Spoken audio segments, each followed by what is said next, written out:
All right, welcome to another deep dive. Today, we're going to be looking at disagreement. Disagreement. Which is something that, as a thinking person, you're probably running into all the time. Confidently. Yeah, from just little stuff like was that piano in the living room or the hall growing up, Right. to these big witty questions about, how we should live. Yeah. And for you, with your, kind of philosophical inclinations, that presents like a really interesting kind of puzzle, right? It's better. Like when someone else comes to a different conclusion, especially if it's, someone you think is pretty thoughtful, like what does that mean about your own beliefs? It does. It makes you question everything you thought you knew. Right. So we're going to look at the epistemology of disagreement, which is how it impacts how justified and how rational our beliefs are. Right. And we're going to be unpacking a bunch of philosophical considerations on this, kind of in a way that hopefully you'll find interesting. And we're going to be looking at all the different kinds of disagreement we encounter and a bunch of different philosophical responses that people have come up with to try to make sense of it. Yeah. And it's not just abstract musing. Your sources go into great depth on this. Really in-depth stuff here, yeah. So this brings us to kind of a question to start out with. When you're disagreeing with someone else, maybe it's another philosopher or someone, whose reasoning you respect, how should that make you feel about your own, confidence? Right. In your own position? Right. Is it always like, uh-oh, I better, doubt myself now? Right. Or can it sometimes be something that makes you understand things more deeply? Yeah. Okay. So let's just kind of unpack this whole disagreement thing, and let's start with the very basics, like what is it? Well, at its most basic, disagreement is simply when people have different doxastic attitudes. And that just means like belief, disbelief, or suspension of judgment. Right. Towards the same proposition. Right. So if you believe a certain argument is good, Mm-hmm. and another philosopher thinks it's a bad argument, Right. well, then you disagree. Yeah. Yeah. But it's a little more nuanced than that because the sources point out that, it's not just like you believe something or you don't. Yeah. There's also levels of confidence. Yeah. Or like degrees of belief. Yeah. So it's kind of like on a scale. Absolutely. It's kind of like a spectrum. Right. Like, you might be really, really confident in some metaphysical claim, like let's say 0.9 out of 1. right. Another philosopher might think, well, the evidence is kind of shaky.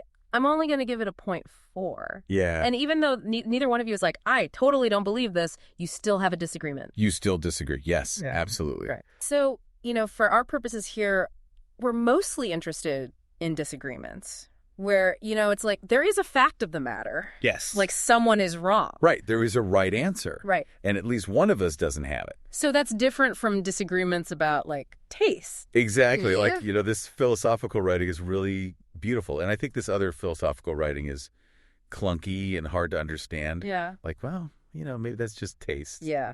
There's not like, a fact of the matter about that. Yeah. Right. So your sources also talk about these different kinds of disagreement, belief disagreement and action disagreement. Oh, yeah, yeah. Can you kind of tell us what those are and how they relate to each other? Yeah. So belief disagreement is what we were talking about. Okay. Which is just disagreement about, whether some claim is true, whether that's a, fact about the world Right. or a philosophical principle. Okay. Action disagreement is a disagreement about what to do. So, let's say you and I agree on, some moral theory. Right. But, we have this case in front of us. And I say, well, given our theory, we have to do A. Right. And you say, no. Given our theory, we have to do B. Right. That's an action disagreement. Okay. So one is about what is and one is about what we should do. Oh. But they're not totally separate though, right? No, totally separate. That's right. Because the sources kind of say that you can translate action disagreements into belief disagreements. Yeah, you can. How does that work? Yeah. So, let's say we disagree about whether we should, implement some policy. Mm-hmm. Well, really, that's just a disagreement about whether the claim we should implement this policy is true. Right. Okay. Yeah. So really, at the bottom, many disagreements, even about actions, come down to disagreements about belief. Yeah. Beliefs about what's good or right or likely to lead to the best outcomes. Right. Okay. So now we kind of know what a disagreement is. What happens when we realize that as a philosopher, as a thinking person, what happens when you realize that someone else has a different view? Like, what's the kind of initial impact of that? Yeah. The sources say that the initial intuition is that this can be a really powerful reason to doubt your own belief. Yeah. Especially if it's someone, competent that you're disagreeing with. Right. So think about that piano in the hall example. Right. You and your sibling both experience the same event. Mm-hmm. You presumably have pretty similar cognitive faculties. Right. But you remember it differently. Right. And that can give you pause. Right. Yeah. And for a philosopher, it can be even more serious. Yeah. Like, imagine you have this argument you're really convinced by. Mm-hmm. And then, someone else comes along and gives you a really good argument against it. Right. You have to go back and reassess all your premises. Yeah. And it makes you wonder, is it like epistemically responsible to just dig in your heels? Yeah. If someone just as smart as you and just as well informed as you is coming to a different conclusion. Right. Exactly. And the sources are right to say that this isn't trivial. Yeah. Because disagreements happen everywhere. Yeah. In all these fields. Yeah. I mean, philosophy, science, ethics, you name it. Yeah. So now we get to kind of like the big epistemological questions about disagreement. Right. The important stuff. And these are, I know, going to be super interesting for you. Right. And your sources say there's two main questions here. Yeah. So first, there's what they call the response question, which is, how should you respond? Right. When you become aware of a disagreement. Yeah. Especially with a peer. Especially with, someone who's your peer. Yeah. To be rational. Yeah. Like, what's the move you should make intellectually? Yeah. And then the second question is what they call the belief question, which is after that, like, how should you adjust your position to be rational? Right. And the sources also point out that we can extend these questions to levels of confidence. Absolutely. Yeah. So you can ask, like, how should my level of confidence in, some claim change? Mm-hmm. When I learn that some other philosopher has a different level of confidence. Yeah. And what should my new level of confidence be? Yes. To be rational. To be rational. And this idea of like a rational response versus a rational belief, that's really important. Yeah, it is. And, maybe not totally obvious. Yeah. So do you want to kind of break that down for our listener? They're philosophers, so they'll be into this kind of stuff. Yeah, absolutely. I mean, your sources point out that having a rational response to new information, like, the fact that someone disagrees with you, right? It doesn't guarantee that your final belief is rational. Right. Yeah. So you can imagine, someone who has this belief that's based on, bad reasoning or just, not enough evidence. And then they learn that someone disagrees with them. Right. And their rational response might be to, okay, I should lower my confidence a little bit. Right. But the problem is that their initial belief was, just bad. Right. So sticking to that belief, yeah, even after, lowering your confidence a bit, it's still not rational. Yeah. And there are some really interesting examples in the sources to kind of illustrate that. So this shows us that, you need to think about both the process of updating your belief when you disagree with someone, right, but also the belief itself. That's right. Like, is it actually justified? Yeah.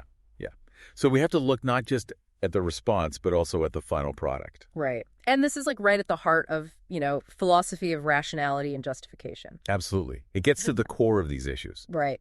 So speaking of justification, your sources bring up these ideas of epistemic superiors, inferiors, and peers. And for a philosopher, this seems like, really important for how you think about disagreement. Absolutely crucial. It matters who you're disagreeing with. Right. Right. So can you kind of like give some examples of what these different statuses are? Yeah, sure. So, imagine a first-year philosophy student who, just read a blog post. Right.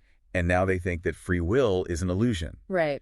And they're disagreeing with, some famous philosopher who's been studying, agency for decades. Right. Well, the student is probably the epistemic inferior there. Right. Because they're not as well equipped to know about the topic. Yeah. They don't have the same level of expertise. Right. Okay. Now, flip it around. Imagine that same famous philosopher is, now giving their opinion about quantum physics. Okay. And, they haven't studied any physics. Right. And they're disagreeing with, the world's leading physicist. Right. Well, now the philosopher is probably the epistemic inferior. Yeah. You see? Yeah. Now, let's say you have two philosophers, and they both, really know metaphysics. Okay. And they're disagreeing about some specific point in metaphysics. Right. Well, now we might think that they're epistemic peers. Right. Okay. Yeah. And then your sources go on and they refine this a little bit Yeah. by talking about, likelihood superior, likelihood inferior, likelihood peer. Right. So how are those different? Yeah. So the idea here is, we're looking at how probable it is Right. that the other person is right about something Okay. compared to how probable it is that you're right. Right. So, if you think some other philosopher just knows more about the topic, like they have better evidence or arguments, Okay. you might consider them your likelihood superior. Okay. Yeah. Hmm. And this is tied up with their overall epistemic position. What does that mean? Epistemic position. It's basically like, how well placed is this person Right. to get the right answer? Yeah. And the sources give a whole list of things that go into that, like Wow. cognitive abilities, evidence they've considered, background knowledge, all kinds of stuff. All sorts of factors. Yeah. Right. Time spent, biases, distractions. Yeah. And as you know, being a philosopher, it's rare that you find two people that are like totally equally matched on all that stuff. It's tough to find a perfect match. Yeah. So that means that a lot of the disagreements that we actually have, Right. especially in philosophy, Yeah. it's really hard to say who's the superior or the inferior or whatever. Right. Yeah. And your sources call these the unknown cases, Right. where we just don't know enough to classify the other person. Right. Yeah. And the sources say that maybe in those cases we should just think about it the way we think about peer disagreement. Right. Okay. Yeah. And it also brings up this point that, like, true peer disagreement might be pretty rare. Yeah. It's like the ideal case. Right. Because it's rare that two people are in exactly the same epistemic position. Yeah. Exactly. Right. And this also connects to like the whole novice expert problem, which is, if I'm not an expert on something, how do I figure out who the real experts are? Yeah. Who should I be listening to? Right. Yeah, tough question. Yeah. It is. So why do you think, all these sources spend so much time talking about peer disagreement Yeah. if it's so rare? It's a good question. I mean, I think it's because if you focus on the peer disagreement case, Yeah. you're really isolating the effect of the disagreement itself. Okay. Right. Yeah. You're taking away all the, messy stuff. Right. Like if one person is obviously an expert. Exactly. Yeah. You're bracketing all that. Okay. So you're saying, like, look, let's imagine these two people who are, totally equal. Okay. Just as smart, just as informed, Yeah. What happens when they disagree? What do we do with that? Right. Yeah. And that's helpful because then, when we go back to the messier real world cases, Right. we have some principles to work with. Right. Okay. So what are the big views about how we should respond to peer disagreement? Yeah. So your sources outline 4 main views, Okay. and they are the equal weight view, Okay. the steadfast view, Okay. the justificationist view, Okay. and the total evidence view. Excellent. So we can go through those one at a time if you like. Yeah. Yeah. Why don't we start with the equal weight view? Okay. Because that seems to be kind of like a central one. Yeah, it is. It's a really important view. Yeah. Okay. So what is that view? So the equal weight view is based on 3 main ideas. Okay. There's defeat, Okay. equal weight, and independence. Okay. So defeat says that, look, when you learn that a peer disagrees with you, Right. that gives you a reason to doubt your own belief. Okay. Okay? So you shouldn't be as confident anymore. Yeah, exactly. Equal weight says that, the reason that comes from your peer's opinion, Mm-hmm. it should count about as much as the reasons that support your own opinion. Oh. And then independence says that any reason you might have for, like, discounting your peer's opinion Right. has to be independent of the disagreement itself. Right. So you can't just say, well, I disagree with them, so they must be wrong. Right, exactly. Exactly. Yeah. Yeah. You need some other reason. Right. Okay. Yeah. So there's this, famous example that people use to illustrate this, the restaurant check case. Oh, right. Yeah. Can you walk us through that? Yeah, sure. So imagine you're with some friends Okay. and you're splitting a restaurant check. Mm-hmm. And, you carefully calculate your share and you get $43. Okay. And then your friend, who's, equally good at math as you are, Right. they calculate their share and they get $45. Okay. The equal weight view says that when you learn this, Mm-hmm. you should be less confident that your $43 is right. Okay. And you should increase your confidence that maybe $45 is right. Right. And maybe you should even kind of split the difference. Okay. So that shows defeat because you're lowering your confidence. Yeah. Are not so sure anymore. Yeah. And it shows equal weight because you're giving a lot of weight to what your friend thinks. Yeah. You're saying, look, they're just as good at this as I am. Right. So I have to take their opinion seriously. Okay. Yeah. Now, when you say split the difference, Right. do you mean like literally, go halfway? Yeah, that's a good question. You don't have to literally think it's $44. Okay. Splitting the difference is in your confidence. Okay. So maybe before you were, 90% sure it was $43. Right. Now you're only 50% sure. Okay. Yeah. And maybe you're like 40% sure it's $45. Yeah, exactly. And maybe 10% sure something else went wrong. Yeah. Right. Okay. Exactly. And then what about independence? How does that work in this case? Yeah. So independence is upheld because you wouldn't just ignore your friend's calculation. Right. Just because you got $43. Right. You would need some other reason to think that you're right and they're wrong. Right. Like, maybe you double-checked your work and they didn't. Okay. Or something like that, yeah. Okay. So the equal weight view also gets support from like how we think about testimony. Yeah, absolutely. Which is like, when someone tells you something, right. Do you have a reason to believe them? Yeah, yeah. And this is something that, philosophers who work on social epistemology think about a lot. A lot, yeah.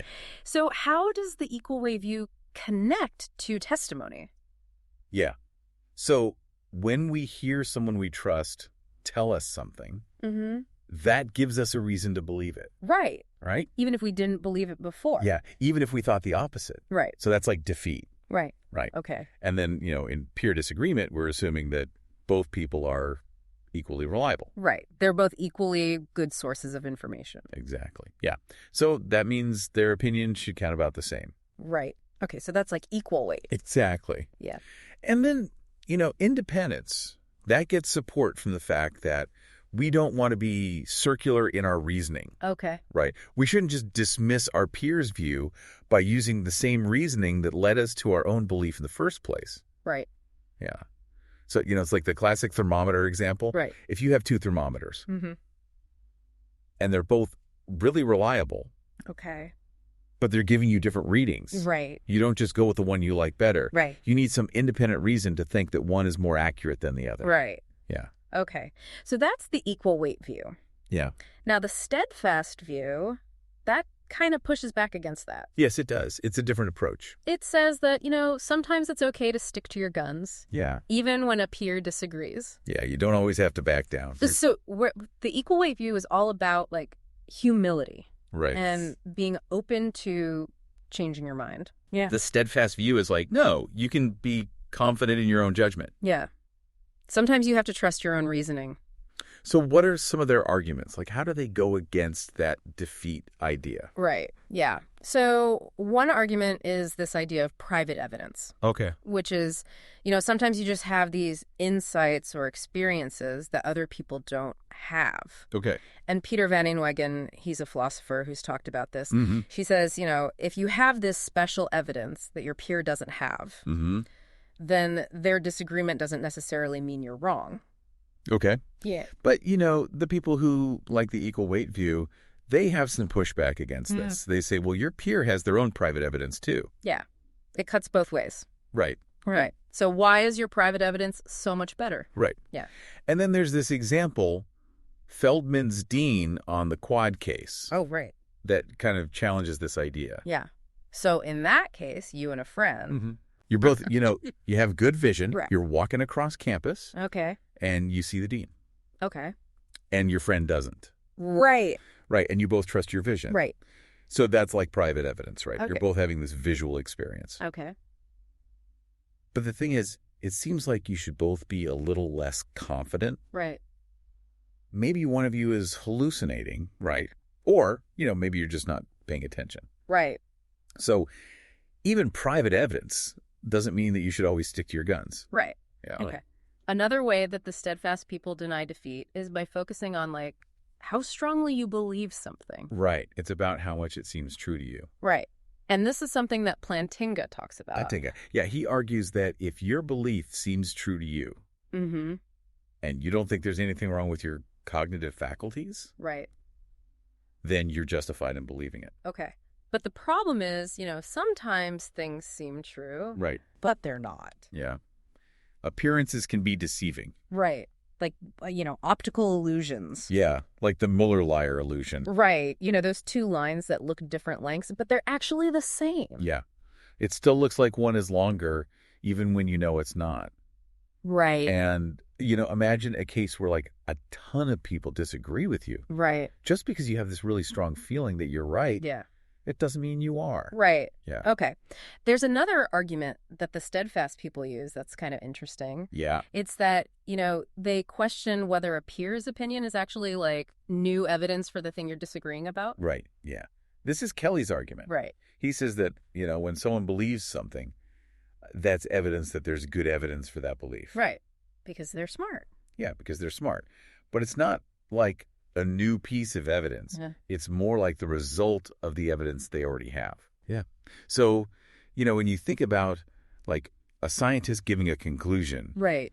we treat that as, evidence, Right. not just a reflection of the data. Right. It's not like, oh, well, they just, processed the data and that's what came out. Yeah. It's like, no, this is a new piece of evidence that we have to take into account. Yeah. It's like they're adding their own expertise to the mix. Right. And also, if we think about, my belief. Right. That can be evidence for you. Yeah. Why can't your belief be evidence for me? Exactly. It seems kind of arbitrary to say, well, my beliefs can be evidence, but yours can't. Right. Okay. Yeah. Then there's this idea of epistemic permissiveness. Oh, right. Yeah. This is the idea that, maybe there are multiple rational beliefs Right. that you could have given the same evidence. Okay. So maybe you and we have all the same evidence, Mm-hmm. and we both reason perfectly well. Yep.